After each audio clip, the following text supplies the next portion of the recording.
السلام علیکم ورحمۃ اللہ وبرکاتہ۔ یوٹیوب چینل دنیا و دین پر نبی کریم صلی اللہ علیہ وسلم کی ایک عظیم بشارت، جنت میں جانے کے لیے 10 آیات۔ لقد کان لکم فی رسول اللہ اسوۃ حسنہ، ہمارے لیے تو آئیڈیل بہترین نمونہ رسول اللہ صلی اللہ علیہ وسلم ہے۔ حدیث مبارکہ میں آتا ہے، سیدنا عبداللہ ابن عمر رضی اللہ تعالی عنہما فرماتے ہیں کہ جب رسول اللہ صلی اللہ علیہ وسلم پر وحی اترتی تو جیسے شہد کی مکھیوں کی بنبناہٹ کی آواز پیدا ہوتی ہے، اس طرح کی ہمیں آواز سنائی دیا کرتی۔ تو ایک دن نزول وحی کے بعد سرور کائنات صلی اللہ علیہ وآلہ وسلم قبلہ رو دعا کے لیے ہاتھ اٹھا لیتے ہیں۔ آپ سرکار صلی اللہ علیہ وآلہ وسلم دعا فرماتے ہیں، اے اللہ ہمیں زیادہ عطا فرما، تھوڑا عطا نہ فرما۔ اے اللہ کریم ہمیں عزت دے، ذلیل نہ فرما۔ اے اللہ کریم ہمیں اپنی جناب سے عطا فرماتے رہیے، ہمیں محرومیوں کا شکار مت فرمائیے، اور اے اللہ کریم اپنی رحمت کاملہ سے ہمیں مقدم رکھیے، کسی کو ہمارے اوپر مقدم نہ فرما دیجئے کہ ہم پست حال ہو جائیں، اور اے اللہ کریم ہم سے خوش ہو جائیں، ہم آپ سے خوش ہو جائیں۔ یہ دعائیں مانگنے کے بعد سرور کائنات صلی اللہ علیہ وسلم دوبارہ صحابہ کی طرف مخاطب ہوئے اور فرماتے ہیں کہ میرے اوپر ابھی 10 آیات اتری ہیں، جو ان آیات کے مطابق عمل کر لے گا اللہ اس کو جنت میں داخل فرما دیں گے۔ 5 باتیں سرور کائنات امام الانبیاء صلی اللہ علیہ وآلہ وسلم اللہ تعالیٰ سے مانگ رہے ہیں، اور میں سمجھتا ہوں کہ ان 5 باتوں میں دنیا آخرت کی بھلائی رسول اللہ علیہ السلام نے مانگ لی ہے۔ یعنی اے اللہ کریم، دعا کے الفاظ بڑے جامع ہیں۔ اے اللہ کریم ہمیں زیادہ عطا فرما، ہمیں تھوڑا عطا نہ فرما، نمبر 1۔ دوسری دعا اللہ کے رسول صلی اللہ علیہ وسلم قبلہ کی طرف منہ کر کے فرما رہے ہیں، اے اللہ کریم ہمیں عزت عطا فرما، ہمیں ذلیل نہ کرنا۔ تیسری دعا، اے اللہ کریم ہمیں عطا کیجئے، ہمیں محروم نہ فرمائیے۔ چوتھی دعا، جناب رسول اللہ علیہ السلام فرماتے ہیں، اللہ ہمیں لوگوں پہ مقدم رکھنا، لوگوں کو ہم پہ مقدم نہ فرمانا۔ 5ویں الفاظ، اے اللہ کریم ہمیں خوش فرما دے اور ہم سے خوش ہو جا۔ کتنے جامع الفاظ ہیں، اور یہ وہ 10 آیات وہ تھیں جو آج خوش نصیبی سے ہمارے سبق کا حصہ ہے۔ تو اس کی تشریح اور اس کی تفصیل اور تفسیر پڑھنے سے قبل میں اپنے لیے بھی، آپ کے لیے بھی، اپنے اہل خانہ کے لیے بھی ہم دعا کرتے ہیں، اللہ تعالیٰ یہ جو اوصاف حمیدہ اور خصائص جمیلہ مومنین کی ہیں، اللہ ہم سب میں ان کو پیدا فرما دے، ہماری آنے والی نسلوں میں بھی اللہ یہ خوبیاں پیدا فرما دیں۔ قد افلح المؤمنون، سرٹیفکیٹ دیا جا رہا ہے، سند امتیاز دی جا رہی ہے، ویریفیکیشن کی جا رہی ہے کہ تم لوگ تو ایک دوسرے کو کامیاب سمجھتے ہو۔ قد افلح المؤمنون، کامیاب وہ انسان ہے کہ جس کو اللہ کامیاب فرما دے۔ قد افلح، افلح کا مطلب عربی لغت کے اعتبار سے پھاڑنا ہوتا ہے، اس کا بیسک مادہ جو ہے وہ فالا ہے، فا لام ہا، یہ 3 کیفیت کا نام ہوتا ہے۔ زمین کو یعنی فلاح عربی میں کسان کو بھی کہتے ہیں، تو فلاح اس کو اس لیے کہتے ہیں کہ وہ پہلے گوڈی کرتا ہے، ٹریکٹر چلاتا ہے، ہل جوتا ہے، زمین میں بیج کو بوتا ہے، پھر اس کے بعد زمین کے سینے سے پودے نکل کے اس پہ پھل لگتا ہے، تو وہ انسان، وہ فلاح، وہ کسان خوش ہو جاتا ہے، اپنی کھڑی فصل دیکھ کے ہر بندہ خوش ہوتا ہے۔ تیسرے نمبر پہ اس فصل کو بیچ کے انسان کثیر فوائد حاصل کرتا ہے۔ ان 3 کیفیات کو عربی کے اندر فلاح یا فلاح کہا جاتا ہے۔ تو قد افلح المؤمنون کا مطلب یہ ہے کہ مومنین وہ کامیاب ہوئے جنہوں نے نیک اعمال کے ساتھ بیج بوئے اور اللہ سبحانہ و تعالی کی رحمت برستی دے کے خوش ہو گئے، اور اللہ کی طرف سے جنت کی صورت میں ان کو دنیا اور آخرت کی کامیابی کا انعام مل گیا۔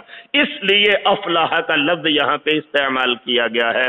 قد افلح المؤمنون، مومن کامیاب ہو گئے، الذین هم فی صلاتهم خاشعون، اب ان کی خوبیاں بتائی جا رہی ہے.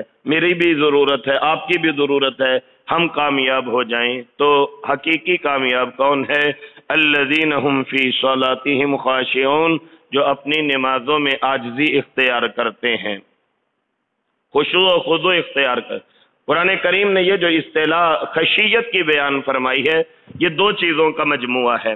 نمبر ایک، دل کے اندر ڈر پیدا ہو. نمبر دو، ایک ہیبت طاری ہو انسان کے اوپر. پھر یہ جو کیفیت دل کے ڈر میں موجود ہے، اس کے اثرات انسان کے اعضاء اور جوارح پہ نظر آنے چاہیے. اور اللہ والے کہا کرتے ہیں کہ جس کے دل میں خشیت آتی ہے اس کی کیفیت یہ ہوتی ہے کہ اکثر اس کی آنکھیں جھکی رہتی ہیں، اس کی آواز پست رہتی ہے، وہ زیادہ کیلو کال نہیں کرتا، محفلیں لوٹنے کی کوشش نہیں کرتا، وہ چپ چپ رہتا ہے. ان دیوانوں کی ایک دنیا الگ آباد ہوتی ہے. عاجزی اختیار کرنے والے، خشیت اختیار کرنے والے کون ہیں؟ جن کے دل کے اندر اللہ کا ڈر موجود ہو، آنکھیں جھکی رہیں، ان کے اعضاء سے بھی اللہ کا ڈر معلوم ہوتا ہو، ان کی چال ڈھال ایسی ہو. ہمارے پیارے نبی صلی اللہ علیہ وآلہ وسلم کی چال مبارک کیسی تھی؟ کبھی سوچا آپ نے؟ حضور کی چال مبارک کیسی تھی؟ سرور کائنات امام الانبیاء صلی اللہ علیہ وآلہ وسلم کے چلنے کا انداز ایسا تھا. تو سرور کائنات یوں کر کے چلتے ہوئے اپنا کپڑا اپنے ہاتھ سے تھام کے رکھتے تھے. اور دوسرا صحابہ فرماتے ہیں کہ جس طرح انسان کسی اونچائی سے ڈھلائی کی طرف بڑا محتاط ہو کے آہستہ آہستہ چلتا ہے، یعنی کوئی سلوپ بنی ہو، کوئی پہاڑی ہو، تو ہم بڑے دھیرے دھیرے وہاں سے اترتے ہیں. جناب رسول اللہ علیہ السلام عمومی طور پہ اس طرح کی چال فرمایا کرتے تھے. حضور کے چلنے کا انداز ایسا تھا جیسے چڑھائی سے اترائی کی طرف تشریف لا رہے ہوں. تو یہ خشیت دل کے خوف کا بھی نام ہے، اور انسان کے چلنے، انسان کے چال ڈھال، اعضاء کے اوپر بھی اللہ کا خوف طاری ہو، اس کو کہا جاتا ہے نماز میں عاجزی اختیار کرنے والے. اور کامیاب بھی وہ انسان ہے جو اپنی نماز کے اندر ایسے خشوع و خضوع پیدا کر دے. ہماری نمازوں کی جو کیفیت ہے وہ اقبال نے لکھا ہے، میں جو سر بسجدہ کبھی ہوا تو زمین سے آنے لگی یہ صدا، تیرا دل تو ہے صنم آشنا، تجھے کیا ملے گا نماز میں. ہماری بد نصیبی یہ ہے کہ دنیا کی بھولی بسری جتنی باتیں ہیں وہ ہمیں نماز میں یاد آنی شروع ہو جاتی ہیں.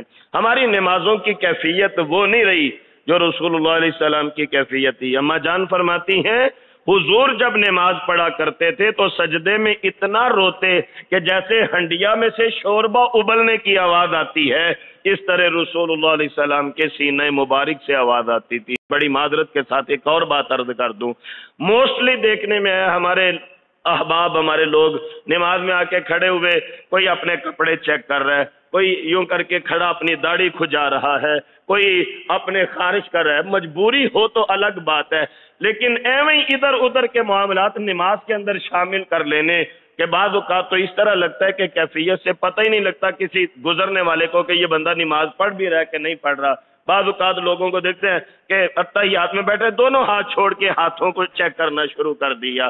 نماز میں کھڑے ہیں، رسول اللہ علیہ السلام نے منع فرمایا ایسی کیفیت سے کہ کوئی گزرنے والا سمجھے تم نماز نہیں پڑھ رہے. اس لیے نماز کے اندر عاجزی، انکساری، خشوع و خضوع والے کامیاب ہو گئے. دوسری خوبی والذین هم عن اللغو معرضون، جو لوگ لغو باتوں سے اعراض کرنے والے ہیں. ابھی آپ دیکھیے ریلز کی صورت میں ہمارا سوشل میڈیا بھرا پڑا ہے. یقین کیجئے یہ اینڈرائیڈ موبائل ایک دفعہ کھول کے بیٹھ جائیں، گھنٹوں کے گھنٹے نوجوان گزار دیتے ہیں، ساری رات موبائل بینی میں گزار دیتے ہیں، ریلز کو چیک کر رہا ہے، لطیفے دیکھ رہا ہے، خوش ہو رہا ہے، ہنس رہا ہے. یہ ساری لغویات ہے جن سے ایمان والوں کو منع کیا گیا. ایمان والے ان ڈائجسٹوں میں، رسالوں میں، ان فرضی کہانیوں میں، ان جھوٹے قصوں میں، ان لطیفوں میں، ان اسٹیج ڈراموں کے کلپس میں اپنا وقت برباد نہیں کرتے. ایمان والے وہ ہیں جو لغو باتوں سے اعراض کرتے ہیں، وہ بری باتوں کے قریب نہیں جاتے، منہ پھیر کے وہ محفل چھوڑ جاتے ہیں. نمبر 3 والذین هم للزکاۃ فاعلون، وہ لوگ جو زکوٰۃ ادا کرنے والے. اب سوال یہاں پہ زکوٰۃ تو مدینہ طیبہ میں جا کے فرض ہوئی. یہ ٹھیک ہے کہ نصاب زکوٰۃ مدینہ طیبہ میں فرض ہوا، لیکن مکی صورتوں کے اندر باقاعدہ صدقات اور زکوٰۃ کی تعلیم موجود ہے، جس سے معلوم ہوتا ہے کہ مکی دور کے اندر ہجرت سے قبل بھی زکوٰۃ کی ترغیب مسلمانوں کو دلائی جاتی تھی. اور دوسرا، زکوٰۃ کی جو ڈیفینیشن ہے وہ شرعی اصطلاح کے حوالہ سے یہ ہے کسی چیز کا پاک ہو جانا. تو زکوٰۃ کے اندر دو چیزیں ہوتی ہیں، یہ ہمارے نفس کو بھی پاک کرتی ہے، ہمارے بقیہ مال کو بھی پاک کرتی ہے. اللہ اکبر. ہمارے نفس کو بھی پاک کرتی ہے زکوٰۃ، اور ہمارے بقیہ مال کی پاکیزگی کا بھی سبب ہوتی ہے. اور فاعلون کا مطلب ہے ہمیشگی اختیار کرنا. یہ نہیں جب دل کیا زکوٰۃ دے دی، جب دل کیا زکوٰۃ. یہ ایک ایسا بہترین فنانشلی سسٹم اسلام نے تعارف کروایا ہے. اگر ہر بندہ زکوٰۃ دے تو طبقاتی تقسیم باقی نہیں رہتی. یہ یاد رکھیے. ہمارا المیہ یہ ہے کہ جو پاکستان میں غریب ہے وہ دن بدن غریب ہوتا جا رہا ہے، جو امیر ہے وہ دن بدن امیر ہوتا جا رہا ہے. کسی کے کل 10 پلاٹ تھے، آج اس کے 20 پلاٹ ہیں. اور جو غریب ہے، جس کے پاس کل ایک مکان بھی نہیں تھا، اس کے پاس آج بھی ایک مکان نہیں ہے. اصل وجہ یہ ہے، یہ طبقاتی تقسیم اس لیے ہے کہ زکوٰۃ کی روح سے اللہ تعالیٰ امیروں کا مال غریبوں کی طرف ٹرانسفر فرمانا چاہتے ہیں، تاکہ یہ طبقاتی تقسیم ختم ہو اور ایکول سسٹم ایک متعارف کروایا جائے، سبھی کے پاس مال ہو اور سبھی زکوٰۃ دینے والے ہوں. اس لیے اللہ کریم فرماتے ہیں وہ اپنی زکوٰۃ کے اوپر دائمی مستقل مزاجی اختیار کرتے ہیں. والذین هم لفروجهم حافظون. چوتھی خوبی، وہ لوگ اپنی شرمگاہوں کی حفاظت کرتے ہیں. الا علی ازواجہم او ما ملکت ایمانہم. مومنین اپنی شرمگاہوں کی حفاظت کرتے ہیں اور ان کا استعمال صرف اپنی بیویوں پہ کرتے ہیں یا ان کے زیر دست لونڈیاں ہیں. فإنہم غیر ملومین. یہ ملامت والا کام. صرف دو ذرائع اسلام نے جائز ہے، تو اللہ کریم ارشاد فرماتے ہیں کہ وہ ملامت والے کام نہیں ہے. فمن ابتغى وراء ذلك. ہاں، اس کے علاوہ جو اور رستے تلاش کرے. اور لونڈی کا تصور آج کے دور میں موجود نہیں، یہ حقیقت بات ہے. ایسا نہیں نعوذ باللہ، یہ جو ہمارے گھروں میں کام کرنے والی ہیں، ہم ان کو لونڈی تصور کر کے تو ان کے ساتھ اپنا معاملہ سیدھا کریں. وہ ایک وقت کی ضرورت تھی جب جنگ و جدل کا زمانہ تھا اور مسلمان فوجی اپنی بیویوں سے 2-2, 3-3, 4-4 مہینے 6-6 مہینے دور رہتے تھے، اور مال غنیمت کے اندر جو لونڈیوں کا حصول ہوتا تھا. یہ بڑا اہم نقطہ ہے. لونڈی کا تصور اس وقت موجود تھا. ہاں، البتہ دوبارہ کبھی اسلام کے اوپر ایسے حالات آئیں کہ جنگ کرنی پڑے، دوبارہ کبھی ایسے حالات آئیں کہ مسلمان مجاہدین کو اپنی بیویوں سے سال سال کے لیے اسلامی بارڈروں پہ جہاد کی خاطر دور رہنا پڑے، تو اس صورت میں جو مال غنیمت میں خواتین آئیں گی وہ لونڈیوں میں شمار ہوں گی. یہ دو ذرائع. صحیح البخاری کی روایت ہے، سید عائشہ رضی اللہ تعالیٰ عنہ فرماتی ہیں رسول اللہ صلی اللہ علیہ وآلہ وسلم کی بعثت سے قبل عرب کے اندر کئی قسم کے نکاح موجود تھے. پھر اسلام آیا، باقی طریقے اسلام نے بند کر دیے اور نکاح کا ایک طریقہ اسلام نے رائج کر دیا کہ الاعلان، 2 گواہوں کو حاضر کر کے حق مہر مقرر کر کے اعلان نکاح کر دیا جائے، ایجاب و قبولیت ہو جائے، وہ آپ کا نکاح ہو جاتا ہے. اور نکاح اتنا پاکیزہ سسٹم ہے. ہماری بد نصیبی یہ ہے کہ آج ہم نے زنا کو سستا کر رکھا ہے، نکاح کو بڑا مہنگا کر دیا. حقیقت بات یہ ہے ہماری شادیوں کے اوپر کروڑوں انویسٹ ہوتے ہیں، اس وجہ سے لوگ شادی نہیں کرتے. لڑکے اپنی زندگی کی کئی بہاریں گزار چکے ہیں، وہ جی کمیٹیاں ڈالیں گے، پیسے اکٹھے ہوں گے تو پھر جا کے شادی ہوگی. اسی طرح بیٹیوں کی عمریں ہم ضائع کر رہے ہیں. تو لہذا جیسے ہی ہمارے بیٹی بلوغت کو پہنچے، اللہ والو اللہ سے ڈر جاؤ اور اللہ کے لیے ان کے نکاح کا انتظام کر دیا کرو. خدا نخواستہ کہیں وہ کسی برائی اور بے حیائی کے مرتکب نہ ہو جائیں. اور دعا بھی کیجئے، قحط الرجال کا دور ہے، اچھے لوگ بڑے ملنے بہت مشکل ہیں. دعا کیجیے اللہ ہمارے بیٹے بیٹیوں کے لیے نیک اسباب نصیب فرما دے۔ تو اللہ کریم نے وہ نکاح کا تعارف کروایا، فرمایا وہ لوگ ہیں جو اپنی شرمگاہوں کی حفاظت کرتے ہیں۔ سبحان اللہ، میں صدقے جاؤں مجھے رسول اللہ صلی اللہ علیہ وسلم کی وہ پیاری حدیث مبارکہ یاد آ گئی۔ حضور نے فرمایا تھا دو چیزوں کی ضمانت تم مجھے دے دو، میں تمہیں جنت کی ضمانت دیتا ہوں، ایک اپنی زبان کی، ایک اپنی شرمگاہ کی۔ یہ تم مجھے ضمانت دے دو کہ تم ان کا غلط استعمال نہیں کرو گے، میں محمد تمہیں جنت کی بشارت دیتا ہوں صلی اللہ علیہ وسلم۔ میں ضامن ہوں، میں ذمہ دار ہوں کہ میں تمہیں اللہ سے جنت لے کے دوں گا، لیکن یہ دو کام تم کرو۔ اللہ کریم فرماتے ہیں فَمَنِ ابْتَغَىٰ وَرَاءَ ذَلِكَ، جو ایسا کوئی بھی رستہ تلاش کرے گا فَأُولَٰئِكَ هُمُ الْعَادُونَ، یہ لوگ حد سے بڑھنے والے ہوں گے۔ وَالَّذِينَ هُمْ لِأَمَانَاتِهِمْ وَعَهْدِهِمْ رَاعُونَ، وہ لوگ جو اپنی امانتوں کی اور اپنے وعدوں کی پاسداری کرنے والے ہیں۔ حدیث شریف میں آتا ہے منافق کی تین نشانیاں ہیں، بات کرے جھوٹ بولے، وعدہ کرے وعدہ خلافی کرے، امانت پکڑائی جائے امانت میں خیانت کرے۔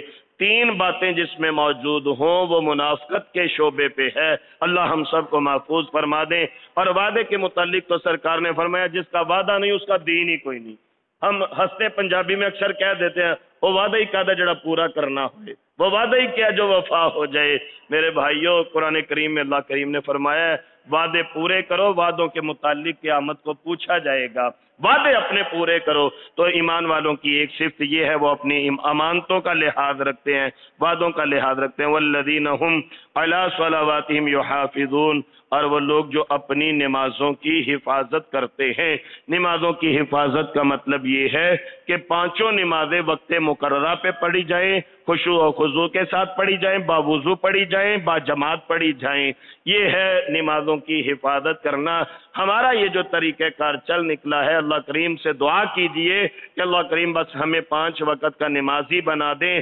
حدیث شریف میں آتا ہے جو 2 پڑھ لیتا ہے 3 چھوڑ دیتا ہے، 3 پڑھ لیتا ہے 2 چھوڑ دیتا ہے، اس کی نماز ایک ٹاٹ میں لپیٹ کے اس کے منہ پہ ماری جاتی ہے، اور نماز اس کے لیے بد دعا کرتی ہے ظالم جس طرح تم نے مجھے رسوا کروایا اللہ تجھے ذلیل کر دے۔ تو اس لیے یہ بڑا اہم مسئلہ ہے میرے عزیز، نماز کے بغیر چھٹکارا نہیں۔ لہذا جہاں بھی جب بھی موقع ملے نماز کو ضائع مت ہونے دیجئے، نماز ضرور ادا کیا کریں۔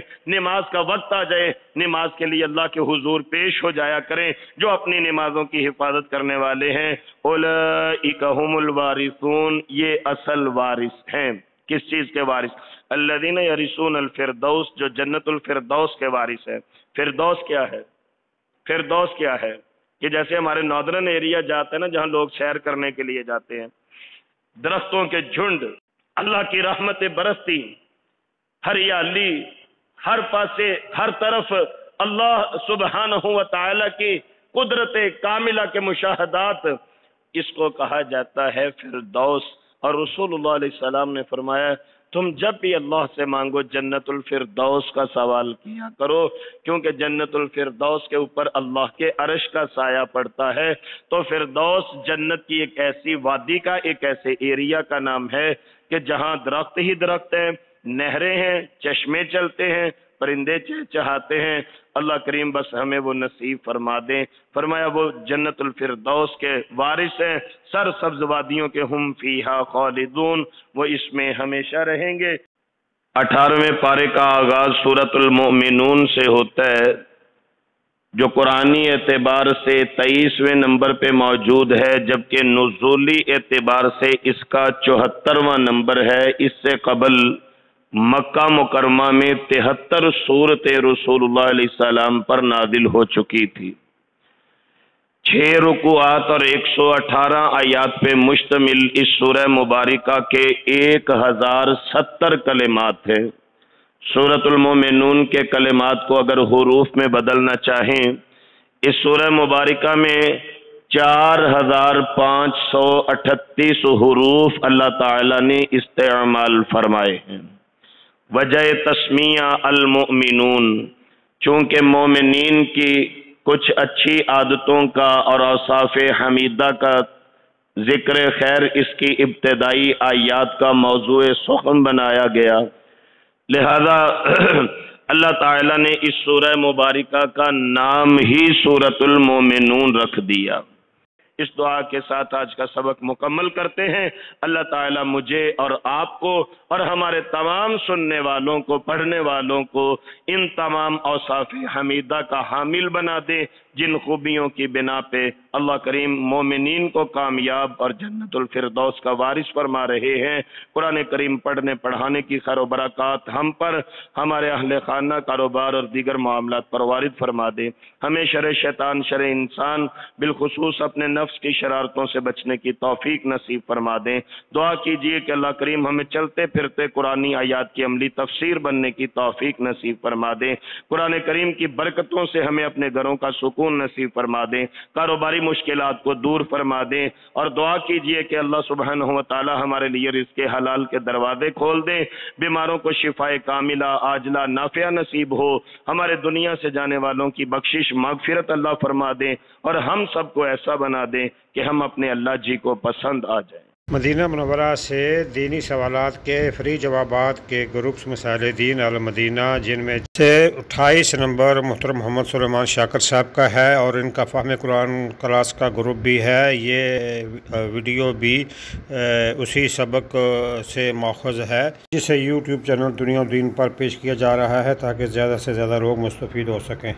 قرآن کو سمجھنا بہت ہی ضروری ہے، تو اس لیے آپ سب بھی خود بھی قرآن سمجھیں، دوسروں کو بھی قرآن سمجھنے کی دعوت دیں، اور نبی کریم صلی اللہ علیہ وسلم کی پیاری دعائیں جو ہیں ان کو بھی سمجھ کر پڑھیں، دوسروں کو بھی بتائیں کہ پیارے رسول صلی اللہ علیہ وسلم سے اصلی محبت کا تقاضا یہی ہے کہ آپ صلی اللہ علیہ وسلم کی دن رات میں جتنی دعائیں ہیں ان سب کو ہم ترجمے سے یاد کریں۔ فری قرآن سمجھنے یا دینی سوالات کی رہنمائی کے لیے واٹس ایپ گروپس میں شامل ہونے کے لیے 00923007446434 ان ویڈیوز کو ڈاؤن لوڈ کر کے اور آڈیوز بنا کر زیادہ سے زیادہ شیئر کریں تاکہ باقی لوگ بھی نبی صلی اللہ علیہ وسلم کی تعلیمات سے